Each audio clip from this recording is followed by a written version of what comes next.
One of the aspects we're seeing in this is what appears to be a very difficult choice between, on the one hand, public health, safety, well-being, lives, and on the other hand, the economy. Do you think that we're striking that balance more or less the right way?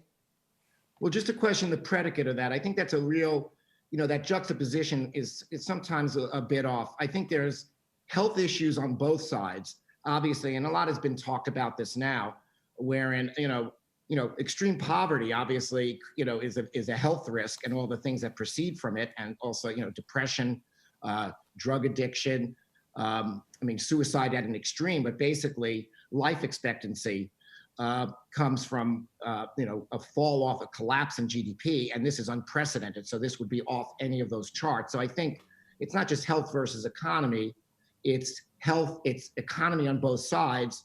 And by the way, the health issues may be more neutral than some people think. Once the curve is, the original intent to flatten the curve was just to stretch out the exposures that people would have so it didn't overwhelm the healthcare system.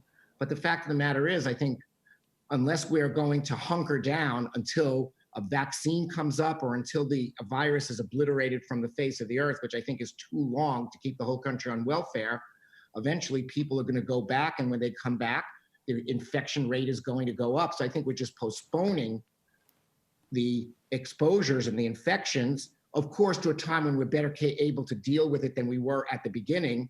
But we're not going to avoid health problems from this virus unless we wanted to freeze the economy for too long than anybody can really think, could really contemplate.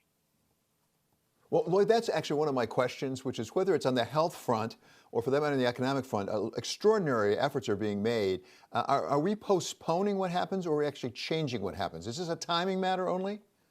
Well, to some degree, look, if Deus Ex Machina, a vaccine appears, and I know there was some positive news today, but just think it has to go through trials for, we have to make sure it doesn't kill people, make sure it's effective, it has to be manufactured, distributed. That's really, the country can't be on welfare even that long, even if there was, that was something that was magical.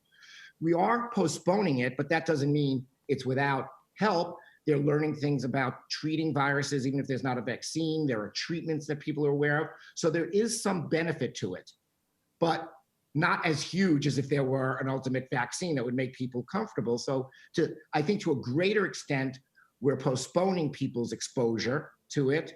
And to some extent, we're eliminating the direst of risks that would happen if the healthcare system was overwhelmed while people had it.